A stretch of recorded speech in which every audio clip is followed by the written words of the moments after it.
واجب الاحترام علماء اہل سنت، مہمانان گرامی، نعت خوانان ذی احترام، شرکاء محفل، سامعین و حاضرین حضرات، یہ پاکیزہ محفل پاکیزہ مقام میں عظمت والے دن میں ہمارے انتہائی محترم المقام عزت مآب جناب چودھری منظور حسین جوہر صاحب سیدہ مجدہ کی اہلیہ محترمہ مرحومہ مقبورہ کی روح کو ایصال ثواب اور دعائے مغفرت کے لیے منعقد ہے۔ لمبی بات نہیں کرنی کیونکہ یہ کانفرنس نہیں ہے، ہم لوگ اسے کانفرنس بنا لیتے ہیں۔ ایصال ثواب کی محفل ہے، صرف ثواب کی نیت سے آنا چاہیے تاکہ کچھ پڑھ کے اور مل کے دعا کریں۔ جس مرحوم یا مرحومہ کے لیے آئے ہیں اللہ تعالیٰ ان کی قبر پہ رحمتوں کی بارش فرمائے۔ آمین۔ پہلی بات تو یہ ہے کہ ہماری نسبت ان آقا علیہ الصلوۃ والسلام کی ذات پاک کے ساتھ ہے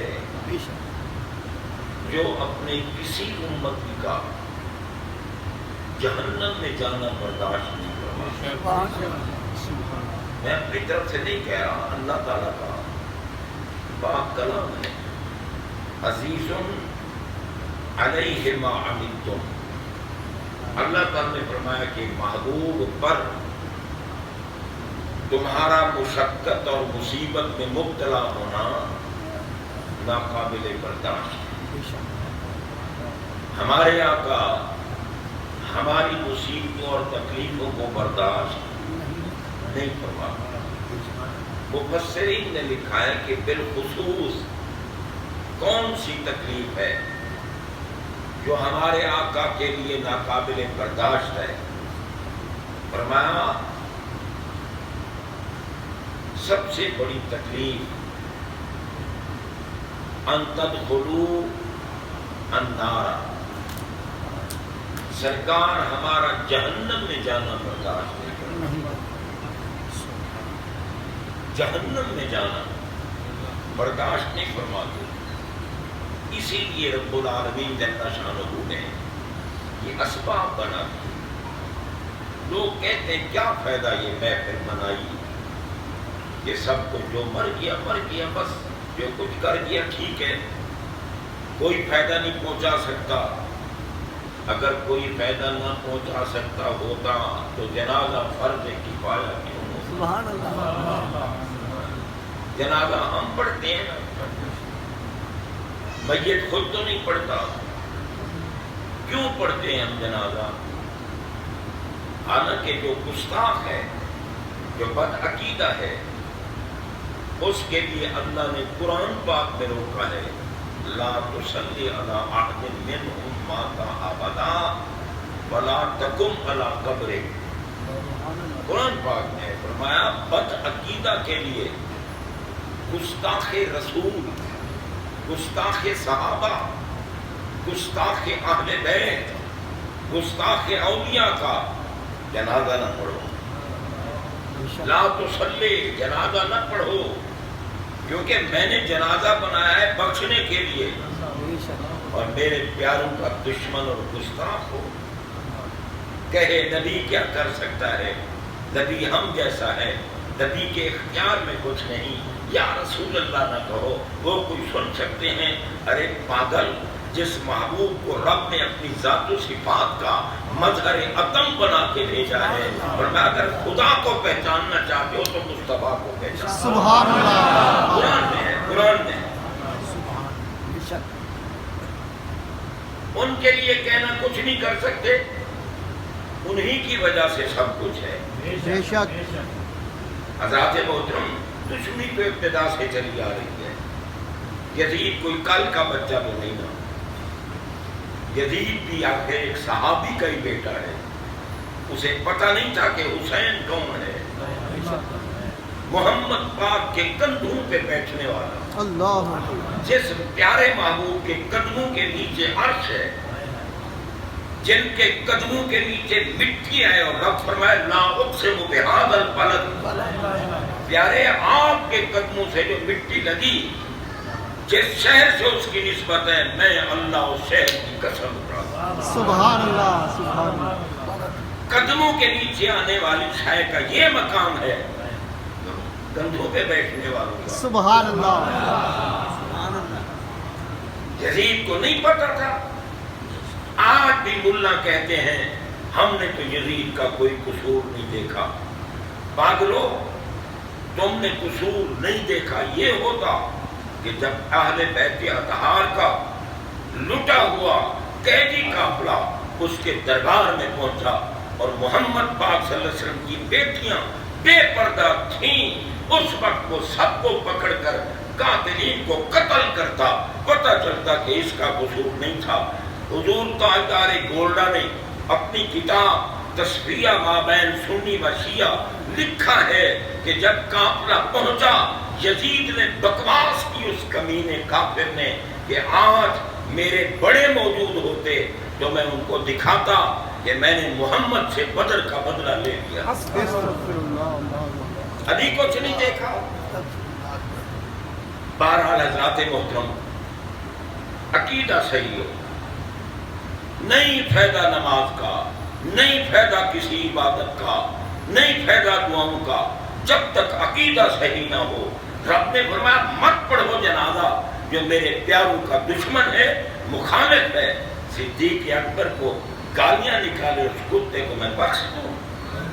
میرے صحابہ کا دشمن ہو اور میں بخشوں؟ میرے نبی کی عیب جوئی کرے اور نبی کی اہل بیت کے بارے کیا ہیں وہ، کیا ہیں کہنے والا کتا پکا جہنمی ہے، حسین کے در کے کتوں کے قدم چومنے والا پکا جنت ہے۔ سبحان اللہ، بے شک، اللہ اکبر، یا رسول اللہ، بس یا علی۔ بس میں اب تفصیل میں نہیں جاتا، گزارش یہ ہے، اللہ نے فرمایا قرآن میں لا تصلی، یہ نہ دیکھنا کہ کلمہ پڑھتا ہے۔ کربلا میں کلمہ پڑھنے والے نہیں کھڑے تھے، حسین پاک کے مقابلے میں یہودی کھڑے تھے، نصرانی تھے، بت پرست تھے، نہیں، کلمہ پڑھنے والے۔ ایمان سے بتاؤ، مسجد میں بیٹھے اور موت کی محفل ہے، ان پہ لعنت بھیجے یا نہ بھیجے؟ بے شک۔ پھر کیوں کہتے ہو کلمہ پڑھنے والوں کو کچھ رکھا؟ جناب بندہ، رب نے فرمایا ان کا جنازہ نہ پڑھو، جنازہ میں نے بخشش کے لیے بنایا۔ اور جناب آج جس مرحومہ کے لیے آپ آئے ہیں، میں حاضر ہوا ہوں، ان کو ہم ہر طرح سے جانتے ہیں، ہمارا قدیمی تعلق ہے، یہ نہیں ہے کہ صرف آج، اور میں اس محبت کی بنا پہ حاضر ہوا ہوں جو جج صاحب کو اس فقیر سے ہے، فقیر کو ان کے خاندان سے ہے۔ یہ صحیح اور عقیدہ ہیں، یہ نبی پاک کی محبت میں گم ہیں، اور جو گم ہے وہ قبر میں بعد میں جاتا ہے، اللہ کی قسم بخشش پہلے۔ سبحان اللہ سبحان اللہ، یہ تو کہتے ہیں اللہ، یا رسول اللہ، زندہ باد، زندہ باد، زندہ باد۔ جناب موت کی لیے، موت ہمارے آقا نے فرمایا تحفۃ المومن الموت، عزیز و اقارب کے لیے تکلیف، اولاد کے لیے، گھر والوں کے لیے تکلیف ہے کہ ہم سے ہمارا ایک محبوب رخصت ہو گیا، جدا ہو گیا، لیکن آقا فرماتے ہیں اگر تیرا عقیدہ صحیح ہے تو موت تحفہ ہے۔ سبحان اللہ. موت تحفۃ المومن الموت، موت تحفہ ہے. کیسے تحفہ ہے؟ ایمان سے بتاؤ، تحفہ ملے بندہ خوش ہوتا ہے یا پریشان؟ خوش ہوتا ہے. موت جب میرے نبی کے غلام یا کنیز کو آتی ہے، موت آتے ہی اسے خوشخبری دی جاتی ہے کہ آپ قبر میں مدینے والے کا دیدار. سبحان اللہ سبحان اللہ. جب دیدار محبوب کا ہو، ابھی بھی جنت. بخاری شریف کے حدیث پڑھ کے دیکھو، فرمایا لا تمس النار مسلم الرعانی اور رام الرعانی. جس مومن نے میرا دیدار کیا اس پہ جہنم حرام ہے، یا میرا دیدار کرنے والے کا دیدار کیا جہنم حرام ہے. اب بتاؤ، موت قیمتی شے ہے کیونکہ ہم ایک میت ہے، بیوی ہے یا مرد، ایک میت. ہم کیا دعا مانگ رہے ہیں جنازے میں؟ ہم جو دعا مانگ رہے ہیں ایمان سے بتاؤ، کسی مولوی صاحب نے بنائی ہے؟ نہیں. کسی شیخ الحدیث نے؟ مدینے کے تاجدار نے سکھائی. سبحان اللہ. اللہم اغفر لحینا. دیکھو قید، دیکھو میں نے پہلے کہا ہے کہ بد عقیدہ کے لیے کچھ ہمارے آقا نے فرمایا دعا مانگو، تخصیص کرو، یا اللہ ہم میں سے جو زندہ ہیں ان کو بخش. اللہم اغفر لحینا. نا ضمیر جمع متکلم مال غیر. ہم میں سے جتنے زندہ ہیں ان کو بخش. ومیتنا، ہم میں سے جتنوں کو موت آئی ان کو بخش. وشاہدنا وغائبنا، نا ضرور ہے، نا ضرور. ہم میں سے جو یہاں کھڑے ان کو بھی بخش، جو نہیں آ سکے ان کو بھی بخش. بڑوں کو بھی بخش، چھوٹوں کو بھی بخش، مردوں کو بھی بخش، عورتوں کو بھی بخش. اب یہ بخشش کی دعا سکھائی ہے مدینے والے نے. رب نے بخشنا نہیں تھا تو دعا کیوں سکھائی؟ اللہ اکبر. واہ واہ. موت ایک کو آئی، اس کی اپنی بھی بخشش ہوگی، ہمیں بھی بخشوا. اگر ہمارا عقیدہ صحیح ہے تو موت تحفہ ہوا یا نہ ہوا؟ اور صرف ایک حدیث عرض کرتا ہوں. ہمارے آقا فرماتے ہیں مل میت فی قبرہ الا شبہ الغریق المتغبس ینتظر دعوة تلحقه من اب او ام او ولد او صدیق سکر. ان اللہ تعالی یدخل من دعاء اہل الارض فی الجبال فی القبور امثال الجبال. ان ہدیۃ الاحیاء الى الاموات الاستغفار لهم. سرکار کو فرمان ہے میت یوں نہ سمجھو مر گیا ختم ہو گیا، نہیں. فرمایا میت قبر میں دفن ہونے کے بعد ینتظر، انتظار کرتا ہے. میت انتظار کرتا ہے. انتظار زندہ کرتے ہیں. ملا کہتے ہیں زندہ ہے تو پھر جا کے دفن کیوں کرتے ہیں؟ ان پاگلوں کو یہ نہیں پتا کہ ہر عالم کی زندگی جدا گانا ہے. کیا بچہ ماں کے پیٹ میں زندہ نہیں ہوتا؟ پھر اسے اللہ نے وہاں بند کیوں کر دیا؟ اور جناب وہ جب عالم ارحام میں ہو اس زندگی سے خوش، جب عالم دنیا میں آئے اس زندگی سے خوش، جب عالم قبر میں جائے اس زندگی سے خوش. ہر عالم کی زندگی جدا گانا ہے. زندہ ہیں، سنتے ہیں. ہمارے آقا فرماتے ہیں جب تم میت کو دفن کر لیتے ہو اذا تولى اصحابه ليسمعوا قران علیہم. میں کس سے نہیں سنا رہا حضرات محترم، میں نبی پاک کے فرمودار اور اللہ کا کلام سنا رہا ہوں. جب تم میت کو دفن کر کے لوٹتے ہو تولا ليسمعوا قران علیہم، وہ میت قبر میں تمہارے جوتوں کی آہٹ بھی سن رہا. زندہ ہے تو سن رہا. سرکار نے فرمایا ہر میت قبر میں